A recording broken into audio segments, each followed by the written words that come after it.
नमस्कार। बहुत स्वागत है आप सभी दर्शकों का कुंभ राशि के लिए शनि गोचर के इस वीडियो में। अब शनि से क्या डरना, 76 दिनों की बड़ी राहत। जी हाँ, कर्म फलदाता न्याय के देवता शनिदेव 28 नवंबर को वक्री अवस्था से मार्गी हो चुके हैं और सामान्य रूप से फल देने की स्थिति में आ चुके हैं। लेकिन आने वाले 76 दिन आप सभी को एक बड़ी राहत मिलने जा रही है शनि जन्य कष्टों से। आप सभी को सबसे ज़्यादा डर जिस ग्रह से लगता है वो है शनिदेव। शनि की साढ़ेसाती हो, शनि की ढैया हो या शनि की महादशा या अंतर्दशा शुरू होने वाली है, तो ये सुनते ही मन में एक घबराहट सी शुरू हो जाती है। जाने क्या क्या परेशानियां आएंगी, जाने किस तरह के कष्ट झेलने को मिलेंगे, कैसे बीतेगा ये समय, इस तरह की चिंताएं मन में शुरू हो जाती हैं। चूँकि शनिदेव एक राशि में लगभग 2.5 वर्ष तक रहते हैं, इसलिए साढ़ेसाती हो या ढैया, ऐसा लगने लगता है कि कब ये समय पूरा होगा, कब कष्टों से मुक्ति मिलेगी। और व्यक्ति शनिजन्य कष्टों से इतना अधिक पीड़ित हो जाता है कि उसे ये लगने लगता है कि कब और किस तरह से इन कष्टों से मुक्ति मिलेगी। लेकिन आने वाले 76 दिन आपके लिए बड़ी राहत लेकर के आने वाले हैं। ज्योतिष शास्त्र में ग्रहों के अंश बल का निर्धारण 0 डिग्री से 30 डिग्री के बीच किया गया है। और जब कोई ग्रह 0 डिग्री पर होता है तो वो मृत अवस्था में होता है, कोई भी फल देने की स्थिति में नहीं होता। 0 डिग्री से 6 डिग्री बीच का जो समय है, इसे बाल्यावस्था माना गया है। और जब किसी ग्रह का अंश बल 0 डिग्री से 6 डिग्री के बीच होता है तो भी वो अपना फल देने में पूरी तरह असमर्थ होता है। और शनि के साथ ऐसा ही होने जा रहा है।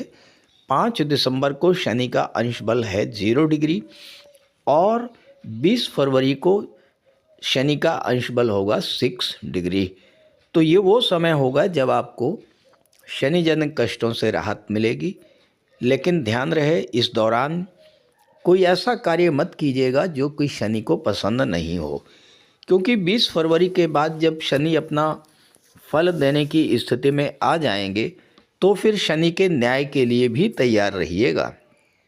शनि को आलस्य, झूठ, छल, कपट, धोखा, बेईमानी और फरेब ये बिल्कुल भी पसंद नहीं है। शनि चाहते हैं कि आप गरीबों की, नीडी पर्सन्स की हेल्प करें और अपना डेली रूटीन बिल्कुल सही रखें, समय के पाबंद रहें, टाइम की पंक्चुअलिटी का ध्यान रखें और कठोर परिश्रम करें। तो आइए समझते हैं कि कुंभ राशि के जातकों को इस गोचर में किस तरह की राहत मिलने जा रही है। सबसे पहले मैं आपको शनिदेव के अंश बल के बारे में बताता हूँ। देखिए, ये 5 दिसंबर की एक गोचर कुंडली है और इसमें शनि का अंश बल आप देखिए 0 डिग्री है। 12वें भाव में शनि लिखा हुआ है और ये मेष लग्न की कुंडली है और शनि का अब अंश बल है 0 डिग्री, यानी इस समय शनि मृत अवस्था में है।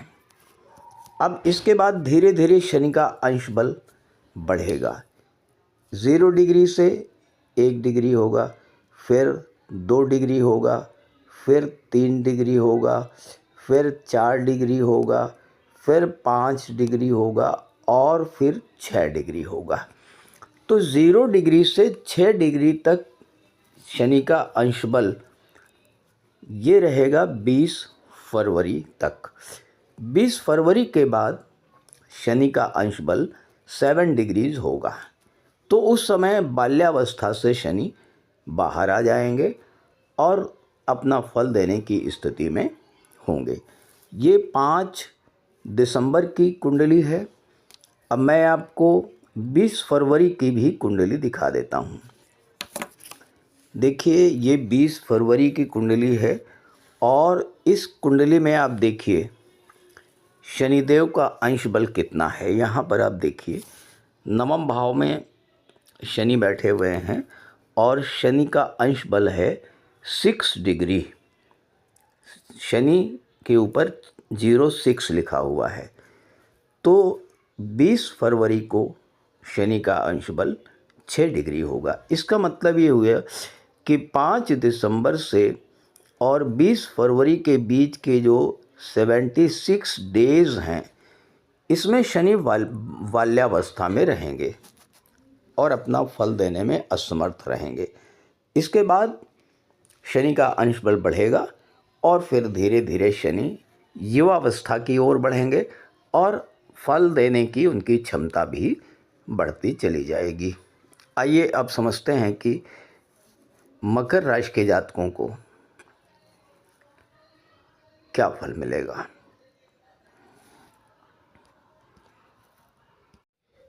तो ये है कुंभ राशि के जातकों की कुंडली। शनि महाराज का गोचर आपकी कुंडली के धन भाव में है और यहाँ पर शनिदेव 12वें भाव और लग्न के स्वामी होकर के धन के भाव में गोचर कर रहे हैं। शनि की तीसरी दृष्टि चौथे भाव पर है, 7वीं दृष्टि 8वें भाव पर है और 10वीं दृष्टि एकादश भाव लाभ के भाव पर पड़ रही है। कुंभ राशि के जातकों के जीवन में शनि 7.5 का तीसरा चरण गतिमान है और अभी तक 28 नवंबर तक शनिदेव वक्री अवस्था में गोचर कर रहे थे और 28 नवंबर से अब सामान्य गति में गतिमान होंगे। तो क्या क्या बड़े परिवर्तन देखने को मिलेंगे और किस तरह की आपको राहत मिलेगी, आप इसे एक एक करके समझिए। देखिए सबसे पहला जो प्रभाव पड़ेगा वो होगा दूसरे भाव पर। दूसरा भाव क्या होता है? दूसरा भाव आपके संचित धन का होता है, दूसरा भाव परिवार का होता है, दूसरा भाव आपके वाणी का होता है और पैतृक संपत्ति का होता है। तो यहाँ पर जब दूसरे भाव का फल देना शुरू करेंगे तो क्या होगा कि अभी तक जो फाइनेंशियल अप डाउन की स्थितियां बनी हुई थीं, आर्थिक दृष्टिकोण से जितना अप डाउन अभी तक आपने झेला, जो उतार चढ़ाव आपने देखा, उसमें एक स्थिरता की स्थिति बनेगी। आपका बैंक बैलेंस जो लगातार घटता चला जा रहा था उसमें भी स्थितियां आपके पक्ष में आना शुरू हो जाएंगी। क्योंकि अभी तक क्या हुआ, शनि वक्री थे, वक्री अवस्था में शनि का चेष्टा बल 12वें भाव पर भी था, लग्न पर भी था और धन के भाव पर भी था। तो 12वें भाव पर चेष्टा बल होने के कारण खर्चे आपके बढ़े हुए थे, स्वास्थ्य संबंधी समस्याओं से आप परेशान हो रहे थे, बिला वजह के जो फिजूल के खर्चे बढ़े हुए थे अब उनमें कमी आएगी, उस पर रोक लगेगी। स्वास्थ्य लाभ करेंगे आप या आपके परिवार का कोई सदस्य अगर अस्पताल में भर्ती था तो वो स्वस्थ होकर के घर लौटेगा और आपका जो धन व्यर्थ के कार्यों में नष्ट हो रहा था वो बंद हो जाएगा। तो धन का संचय होना शुरू होगा, क्योंकि पैसा तो आ रहा था लेकिन पैसा टिक नहीं रहा था। अब ऐसे ही परिवार के लोगों के बीच में किसी बात को लेकर के कोई मतभेद की स्थिति बनी हुई थी, कोई प्रॉपर्टी संबंधी विवाद चल रहा था या किसी और कारण से दूरी बनी हुई थी, आपको आपके परिवार में जो मान सम्मान मिलना चाहिए था वो नहीं मिल पा रहा था। अब क्या होगा कि एक तो प्रॉपर्टी से रिलेटेड कोई विवाद है, वो सॉर्ट आउट होने का योग बनेगा। चूँकि शनि का नकारात्मक प्रभाव नहीं पड़ेगा आने वाले 76 दिन तक। वाणी के भाव का फल देंगे तो आपकी वाणी का वर्चस्व स्थापित होगा। परिवार के लोग, कुटुंब के लोग आपके पक्ष में आएंगे, और जो लोग आपकी वाणी को, आपकी बातों को इग्नोर कर रहे थे, तवज्जो नहीं दे रहे थे, आपकी बात नहीं मान रहे थे, आप देखिएगा कि वही लोग आपका मान सम्मान भी करेंगे, आपकी बात को भी मानेंगे और आपका वर्चस्व भी स्थापित होगा। अब देखिए, शनि की दृष्टियां चौथे, 8वें और 11वें भाव पर पड़ेगी। शनि महाराज जहाँ पर गोचर करते हैं वहाँ उस भाव को मजबूत करते हैं, लेकिन जहाँ पर दृष्टि पड़ती है वहाँ पर विच्छेद करते हैं।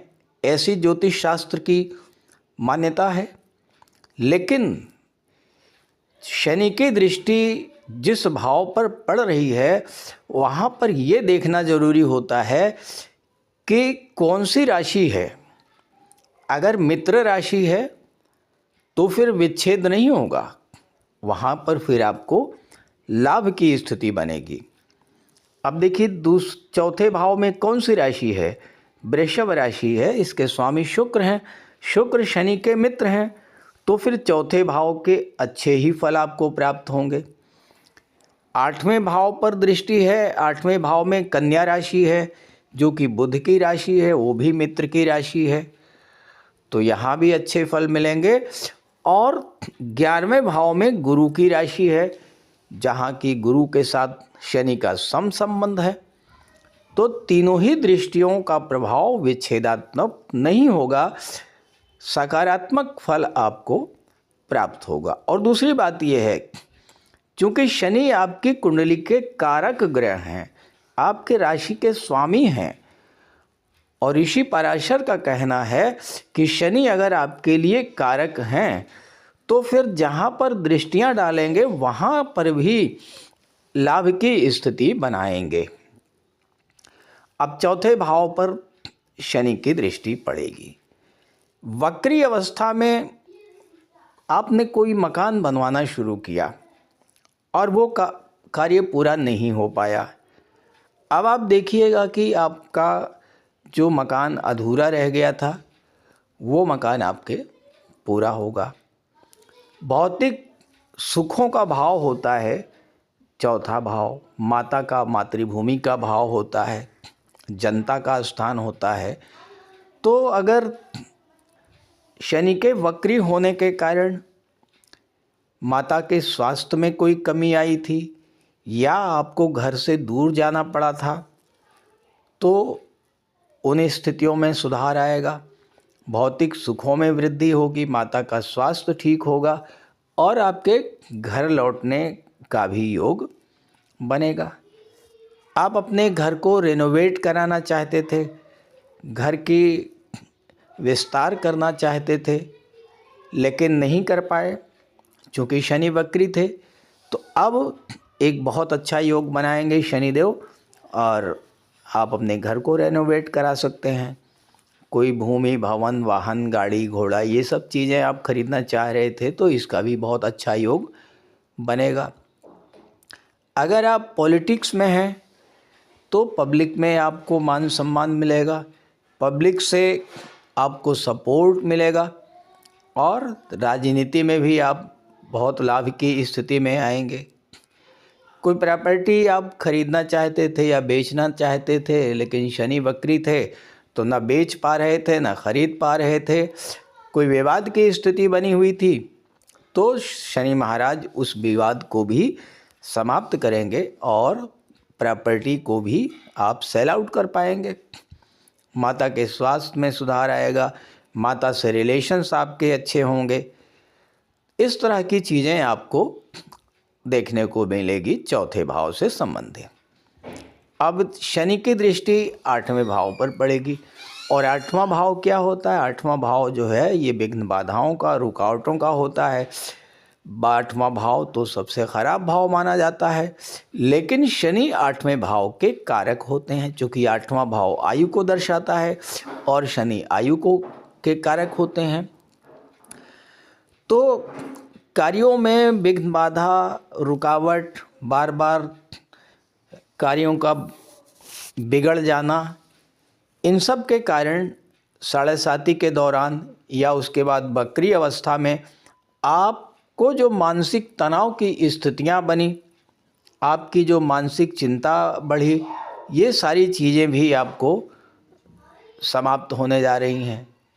ससुराल पक्ष से किसी तरह का कोई सहयोग नहीं मिल रहा था या किसी वजह से दूरी बनी हुई थी, तो वहाँ से भी अब आपको सहयोग मिलना शुरू हो जाएगा। इन स्थितियों से आप बाहर निकलेंगे और एक नई दिशा आपके जीवन में प्राप्त होगी। 10वीं दृष्टि पड़ेगी एकादश भाव पर। अब एकादश भाव क्या है? आय का भाव है, आपकी इच्छाओं का भाव है, आपकी कामनाओं का भाव है। आप जो भी कार्य करते हैं उस कार्य का जो प्रतिफल मिलता है वो 11वें भाव से देखा जाता है। अब शनि वक्री थे तो आपकी इनकम में बाधा आई, मेहनत आपने बहुत किया लेकिन उसका प्रतिफल आपको नहीं मिल पाया।